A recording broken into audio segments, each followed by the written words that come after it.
Assalamualaikum warahmatullahi wabarakatuh. Bismillahirrohmanirrohim. Alhamdulillahirabbil alamin. Wassalatu wassalamu ala asrofil anbiya wal mursalin wa ala alihi washabihi ajmain.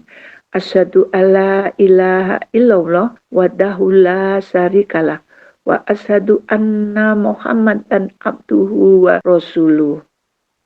Segala puji hanya bagi Allah Tuhan sekalian alam. Semoga sholawat dan salam tercurah kepada Nabi dan Rasul yang paling mulia Muhammad SAW, kepada keluarganya dan sahabatnya seluruhnya.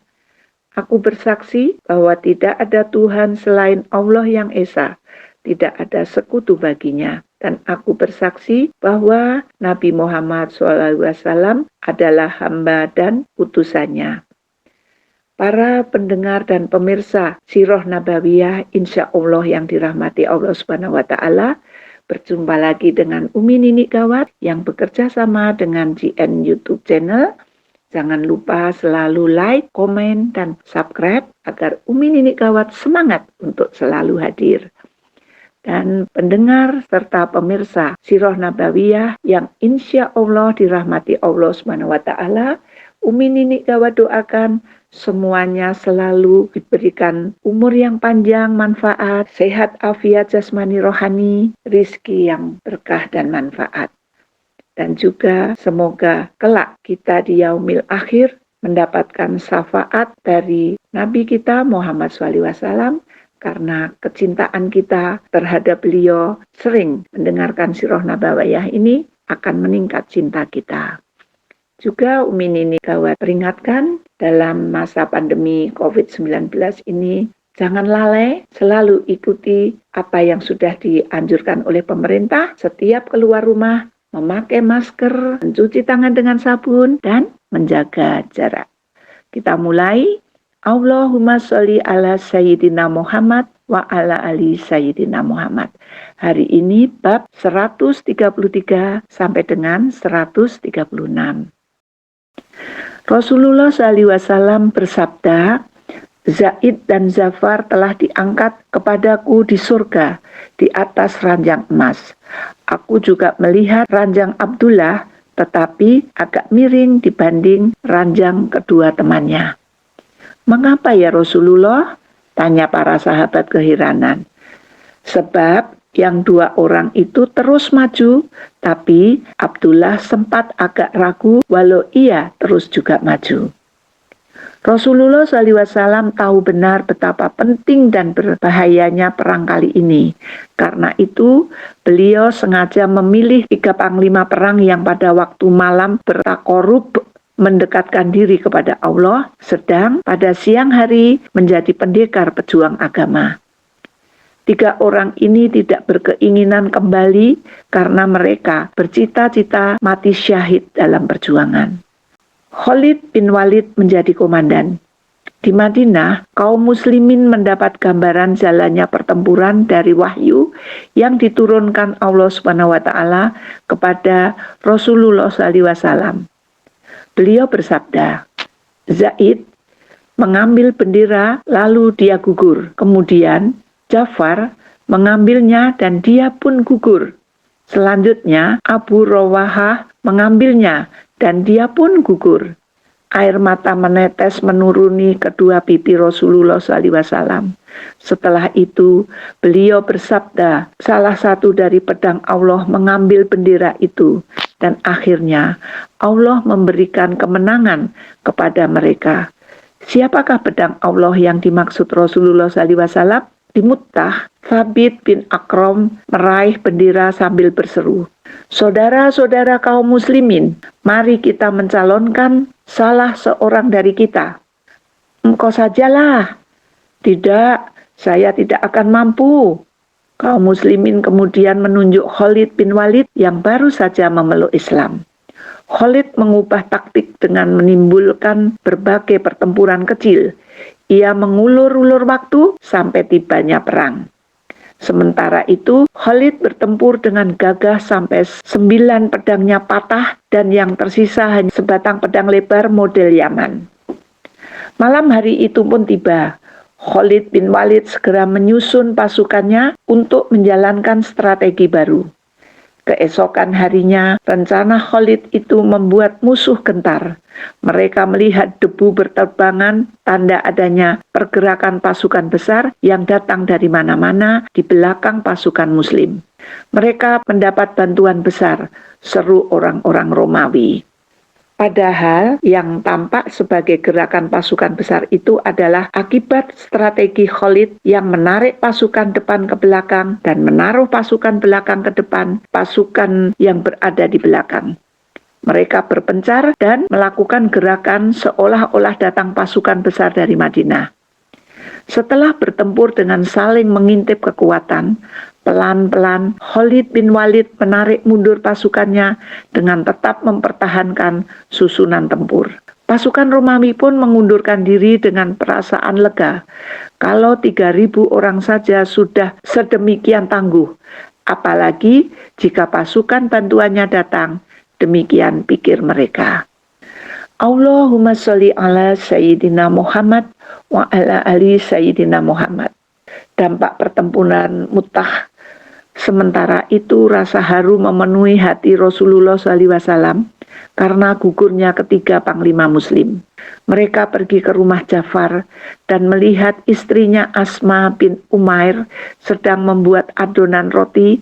Sementara itu anak-anaknya sudah dimandikan, diminyaki, dan dibersihkan. Saat itu Asma belum tahu nasib yang menimpa suaminya. Rasulullah SAW memeluk dan mencium anak-anak Ja'far dengan air mata berlinang. Ya Rasulullah, demi ayah bundaku, tanya Asma gelisah. Mengapa Anda menangis? Apakah ada hal-hal yang menimpa Ja'far dan kawan-kawannya? Ya, hari ini mereka gugur, jawab Rasulullah SAW dengan air mata yang terus mengalir bergulir membasahi pipinya. Maka menangislah Asma begitu sedih sehingga para wanita berdatangan menghiburnya.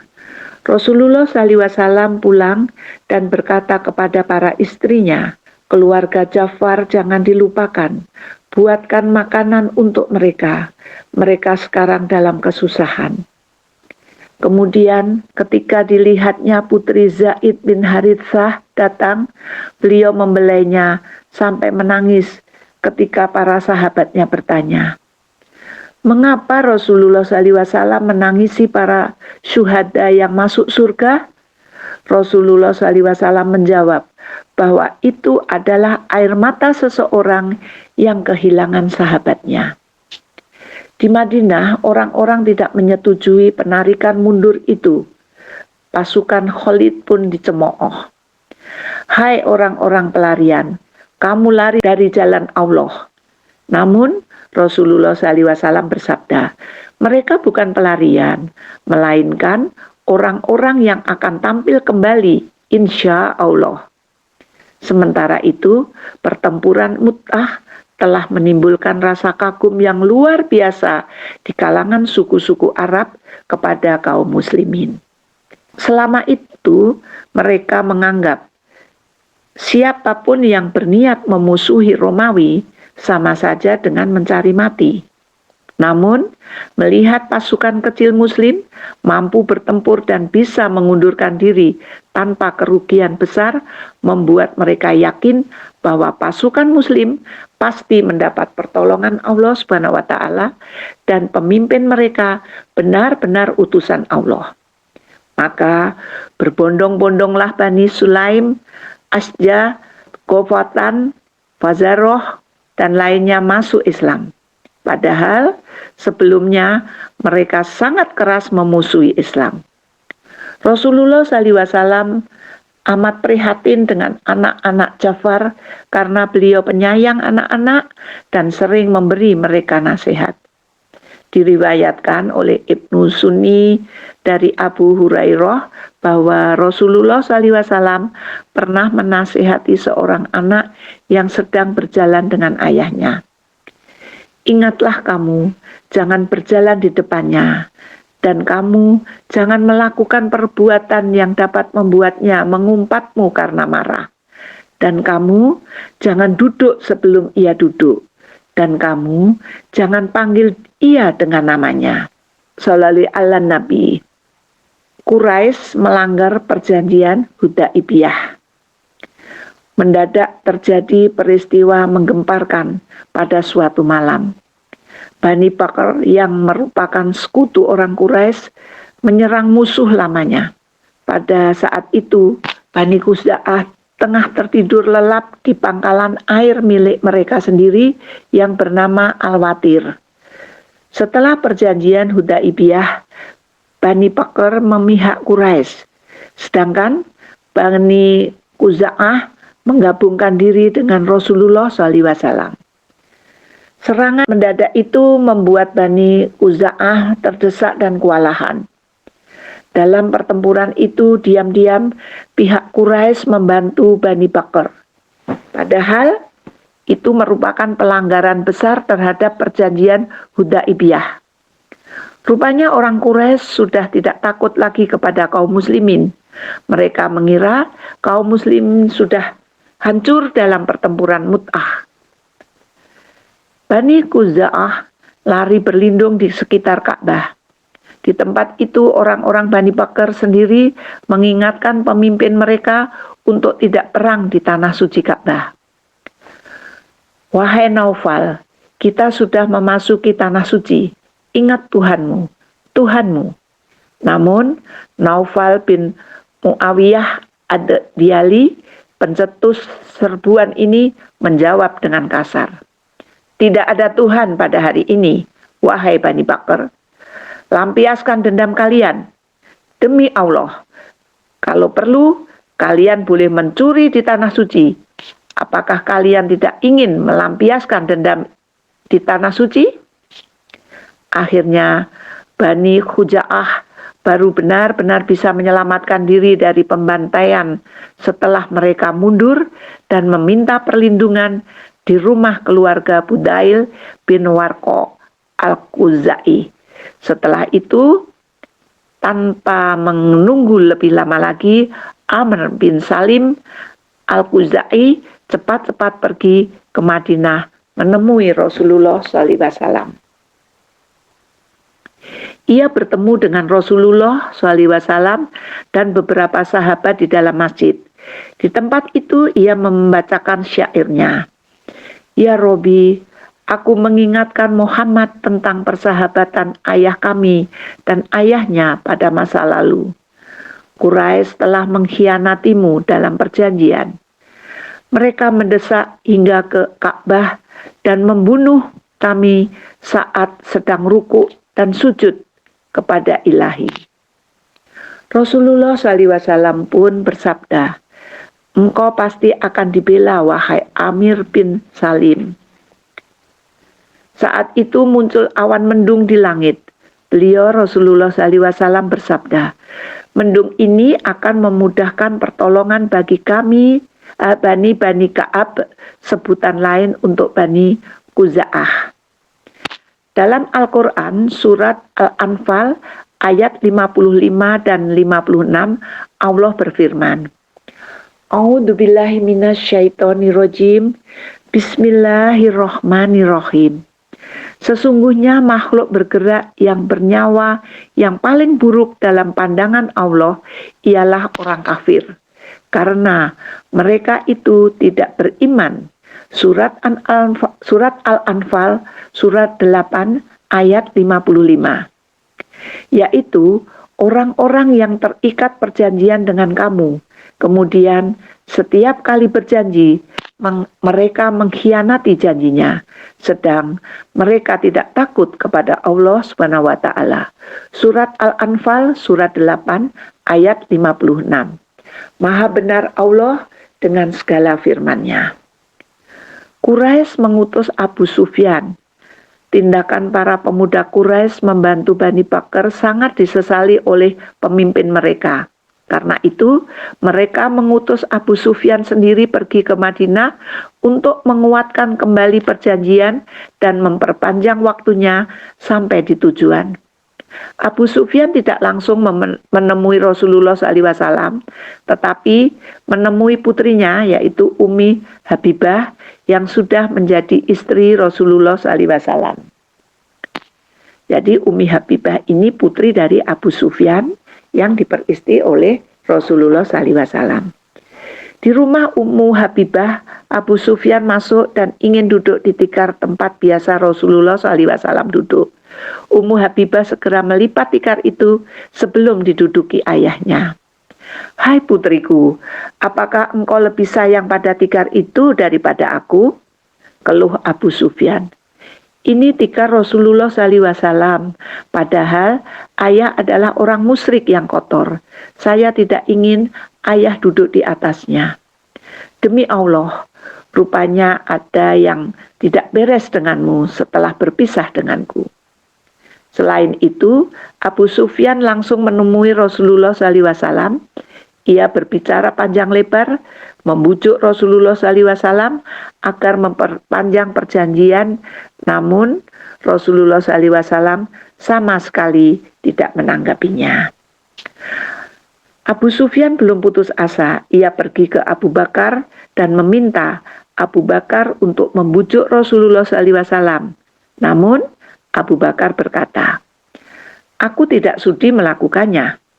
Kemudian giliran Umar bin Khattab yang diminta Abu Sufyan agar mau membujuk Rasulullah SAW. Umar menjawab, "Layakkah aku meminta pertolongan bagi kalian kepada Rasulullah SAW? Demi Allah, walau hanya pasir yang ada di tanganku, tentu pasir itu akan kupergunakan untuk melawan kalian." Untuk terakhir kalinya, Abu Sufyan mencoba meminta tolong kepada Ali bin Abi Thalib yang saat itu sedang bermain dengan Hasan dan Husain bersama Fatimah Az-Zahra istrinya.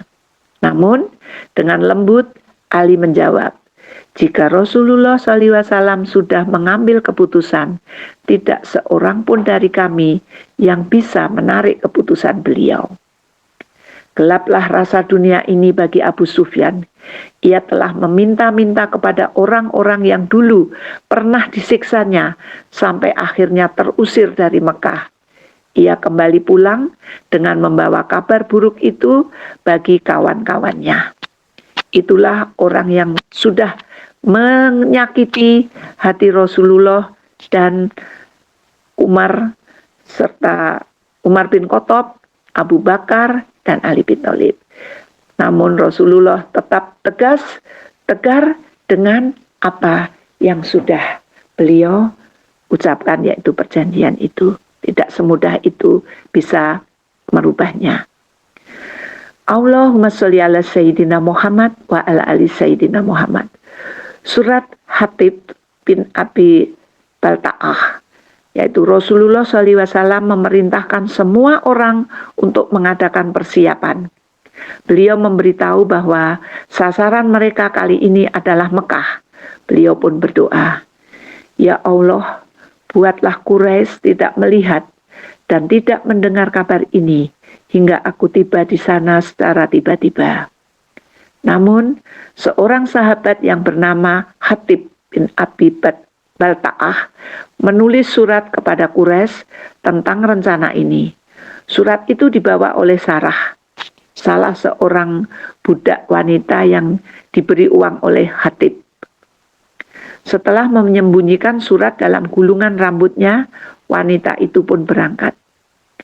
Kemudian Rasulullah SAW diberi wahyu tentang hal tersebut, sehingga beliau cepat menyuruh Ali bin Abu Thalib dan Al-Miqdad menyusul pembawa surat itu. Keduanya pun memacu kudanya kencang-kencang. Mereka berhasil menyusul Sarah dan berkata, "Serahkan surat yang kau bawa." "Aku tidak membawa sepucuk surat pun." Ali dan Al-Miqdad menggeledah hewan tunggangannya dan barang bawaan wanita itu dengan teliti. Ketika tidak juga menemukan apa yang dicari, Ali bin Abi Thalib berkata, "Aku bersumpah bahwa Rasulullah SAW tidak pernah berbohong. Jika engkau tidak menyerahkan surat itu, kami benar-benar akan memeriksa dirimu." Mengetahui kesungguhan Ali bin Abi Thalib, wanita itu pun menyerahkan suratnya. Setelah surat itu sampai di tangannya, Rasulullah SAW memanggil Hatib. Apa ini wahai Hatib? Rasulullah SAW, Rasulullah, jawab Hatib, demi Allah, saya tetap beriman kepada Allah dan Rasulullah. Sedikit pun tidak ada perubahan pada diri saya. Namun, saya mempunyai seorang anak dan keluarga di tengah-tengah Quraisy. Itu sebabnya saya hendak memberitahu mereka. Umar bin Khattab maju dan berkata, Rasulullah, serahkan kepada saya, akan saya penggal lehernya. Orang ini bermuka dua. Rasulullah SAW bersabda, wahai Umar, sesungguhnya ia pernah ikut dalam perang Badar. Apakah kau tahu kalau Allah meninggikan martabat orang yang turut dalam perang Badar? Lalu Allah menitahkan, berbuatlah sekehendak kalian kuampuni. Umar pun menangis sambil berkata, Allah dan Rasulnya lebih tahu. Saat berhadapan dengan musuh, kemampuan menyimpan rahasia menjadi sangat penting. Abu Hurairah melaporkan bahwa Rasulullah SAW pernah bersabda, manusia lebih banyak tergelincir karena mulutnya daripada karena kakinya. Kerahasiaan dalam gerakan ke Mekah ini diperlukan agar pasukan muslimin mampu memberikan kejutan sehingga Mekah bisa takluk tanpa pertumpahan darah. Pasukan muslim berangkat. Akhirnya berangkatlah pasukan muslim. Saat itu adalah tahun ke-8 Hijriah. Di tengah perjalanan, suku demi suku datang bergabung. Karena itu, ketika tiba di Mar Az-Zahran, jumlah mereka mencapai 10.000 orang. Jumlah yang belum pernah disaksikan dalam sejarah Madinah. Pihak Quraisy yang sampai saat itu belum tahu adanya bahaya, akhirnya mulai curiga. Mereka mengutus Abu Sufyan untuk mengetahui apa yang terjadi. Suatu malam ketika Abu Sufyan sedang mengintai, dipergoi Abbas paman Rasulullah SAW. Abbas membawa Abu Sufyan ke perkemahan kaum muslimin. Keesokan harinya ia diterima Rasulullah SAW dalam tenda beliau. Kasihan engkau Abu Sufyan, sabda Rasulullah SAW. Bukankah sudah saatnya bagimu mengetahui bahwa tiada Tuhan selain Allah? Demi ayah dan ibuku, jawab Abu Sufyan. Engkau sungguh orang yang murah hati, mulia, dan menjaga hubungan kekeluargaan. Aku memang sudah menduga bahwa tiada Tuhan selain Allah itu sudah mencukupi segalanya. Kasihan engkau wahai Abu Sufyan. Demikianlah sabda Rasulullah SAW lagi. Bukankah tiba waktunya engkau harus mengetahui bahwa aku Rasulullah? Demi ayah ibuku, engkau sungguh bijaksana, pemurah, dan suka menjaga hubungan kekeluargaan. Namun, untuk mengakui engkau adalah utusan Allah, masih ada ganjalan di hatiku. Akhirnya, Abbas pun turun bicara. Celaka engkau Abu Sufyan, bersaksilah bahwa tiada ilah selain Allah dan Muhammad adalah Rasulullah, sebelum beliau menghukum mati engkau karena permusuhan keras yang telah engkau lancarkan dalam Islam. Abu Sufyan pun memeluk Islam. Kemudian Abbas berbisik, wahai Rasulullah, Abu Sufyan adalah orang yang suka membanggakan diri, maka berilah dia sedikit kebanggaan. Baiklah, sabda Rasulullah SAW, barang siapa yang berlindung di rumah Abu Sufyan, dirinya akan aman. Barang siapa yang memasuki Masjidil Haram juga akan aman. Setelah itu Rasulullah SAW meminta Abbas memperlihatkan keagungan pasukan muslimin. Dari atas bukit, Abbas dan Abu Sufyan melihat pasukan lewat barisan demi barisan.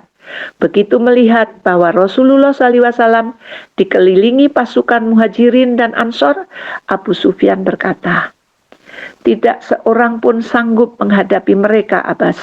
Kerajaan keponakanmu akan menjadi besar." Wahai Abu Sufyan, ini bukan kerajaan, melainkan kenabian. Kalau begitu, akan lebih bagus lagi untuk mengelabui musuh Rasulullah SAW, mengirim patroli kecil di bawah pimpinan Abu Qatadah ke arah Batan Idam 30 mil dari Madinah ke arah Syria. Tujuan ekspedisi ini untuk memberi kesan kepada orang Quraisy bahwa Rasulullah SAW akan mengadakan serangan ke sana, bukan ke Mekah. Itulah Abu Sufyan dengan Abbas sudah mengetahui bahwa Rasulullah yang sebetulnya akan menyerang Mekah, namun karena melihat pasukannya yang begitu banyak, Abu Sufyan sehingga memeluk Islam. Alhamdulillahirabbil alamin.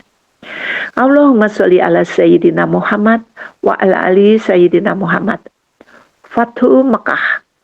Setelah pasukan Islam lewat, Abbas berkata kepada Abu Sufyan, "Selamatkanlah kaummu." Maka cepat-cepat Abu Sufyan juga memacu tunggangannya memasuki Mekah sambil berseru, "Wahai orang-orang Quraisy, Muhammad telah datang membawa pasukan yang tidak mungkin dapat kalian lawan. Barang siapa yang masuk rumahku akan selamat. Barang siapa yang menutup pintu rumahnya akan selamat. Barang siapa yang memasuki Masjidil Haram juga selamat." Namun tidak semua menuruti Abu Sufyan. Ikrimah bin Abu Jahal, pemimpin pasukan Quraisy, untuk melawan. Saat itu Rasulullah SAW sudah membagi pasukannya untuk memasuki Mekah dari 3 jurusan.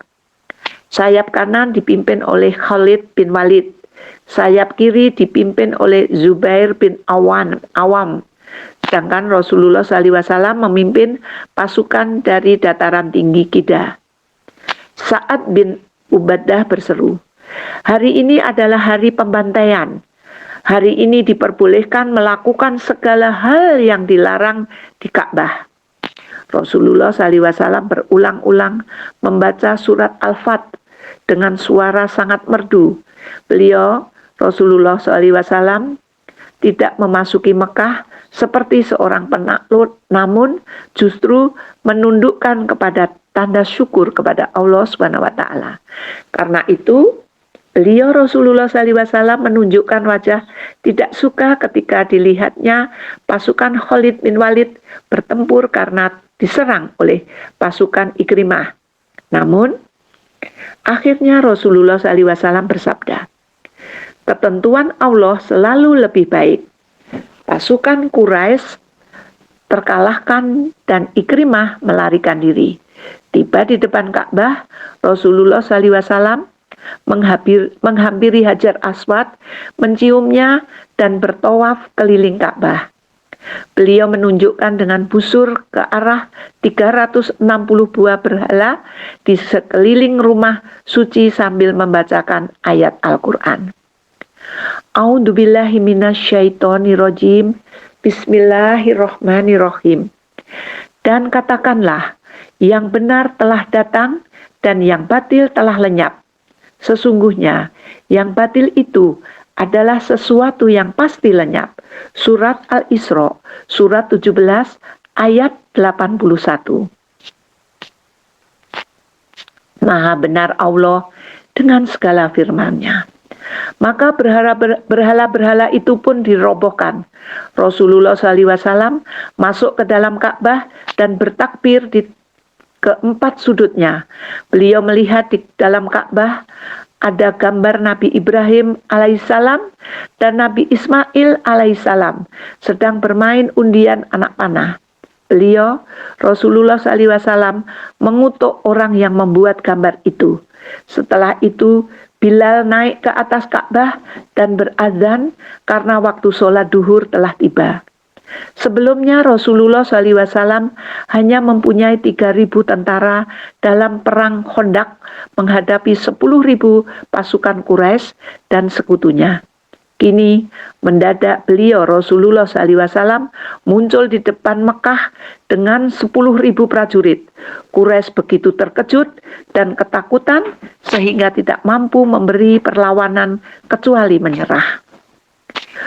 Quraisy berbondong-bondong masuk Islam. Allahumma sholli ala Sayyidina Muhammad wa ala ali Sayyidina Muhammad. Rasulullah SAW kemudian mengucapkan khutbah di hadapan orang-orang Mekah. Tiada ilah kecuali Allah semata, tidak ada sekutu baginya. Dialah Allah yang telah menepati janjinya, memenangkan hambanya Muhammad dan mengalahkan musuh-musuhnya dengan dirinya sendiri. Sesungguhnya segala macam balas dendam, harta, dan darah semuanya berada di bawah kakiku ini, kecuali penjaga Ka'bah dan pemberi air minum kepada jamaah haji. Wahai kaum Quraisy, sesungguhnya Allah telah mencabut dari kalian kesombongan jahiliyah dan mengagungkan keturunan. Semua orang berasal dari Adam, dan Adam berasal dari tanah. Wahai kaum Quraisy, menurut pendapat kalian, tindakan apakah yang hendak kuambil terhadap kalian? Orang-orang Quraisy menjawab, tentu yang baik-baik, wahai saudara yang mulia dan putra saudara yang mulia. Beliau pun bersabda, pergilah kalian semua bebas. Setelah itu berbondong-bondonglah penduduk Mekah masuk Islam. Kemudian Rasulullah SAW membaiat kaum laki-laki Quraisy untuk senantiasa taat kepada Allah SWT dan Rasulnya SAW. Setelah itu giliran kaum wanita di antara mereka hadir Hindun bin Utbah, istri Abu Sufyan. Ia menyamar karena dulu telah bertindak kejam terhadap Hamzah pada perang Uhud. Tanpa memegang tangan para wanita itu, Rasulullah SAW membaiat mereka agar tidak menyekutukan Allah SWT, tidak mencuri, tidak berzina, tidak membunuh anak-anak, dan tidak berbohong. Di tengah-tengah baiat itu, Hindun menyela, demi Allah, aku terlalu sering mengambil uang Abu Sufyan. Aku tidak tahu apakah hal itu dihalalkan atau tidak. Abu Sufyan yang saat itu hadir berkata, aku halalkan semua hartaku yang pernah kau ambil. Apakah engkau Hindun binti Utbah? Tanya Rasulullah SAW. Iya, aku adalah Hindun binti Utbah, jawab Hindun. Rasulullah SAW menoleh kepada Abu Sufyan, maafkan ia atas perbuatannya yang lalu. Semoga Allah memaafkanmu. Rasulullah SAW adalah seorang pemaaf. Tidak akan pernah ada dalam sejarah seseorang yang mampu memberi maaf seperti yang dilakukan oleh Rasulullah SAW kepada orang-orang Quraisy. Padahal orang-orang Quraisy inilah yang dulu membunuh para pengikut Rasulullah SAW, menghina, mencaci, melukai, memboikot, mengusir, dan memerangi Rasulullah SAW. Tetapi ketika justru Rasulullah SAW mempunyai kekuatan untuk membalas, beliau bersabda, kamu semua bebas. Begitulah perjumpaan dengan Umi Nini Gawat dalam Sirah Nabawiyah hari ini. Semoga semua yang mendengar bisa mengambil ibrahnya bahwa Rasulullah SAW adalah utusan Allah yang mudah memberikan maaf kepada musuhnya sekalipun yang sudah mencaci, melukai, memboikot dan menghina Rasul. Namun Rasulullah tetap memaafkan. Maka kita semua sebagai umatnya harus pemaaf kepada yang telah mendolimi dan menyakiti kita, agar kita mencontoh baginda Nabi kita Muhammad SAW. Demikianlah pertemuan hari ini kita tutup dengan doa kafaratul majelis. Subhanallahumma wa bihamdik asyhadu alla ilaha illallah asyhadu alla ilaha illa anta astaghfiruka wa atubu ilaihi. Billahi taufik wal hidayah. Wassalamualaikum warahmatullahi wabarakatuh.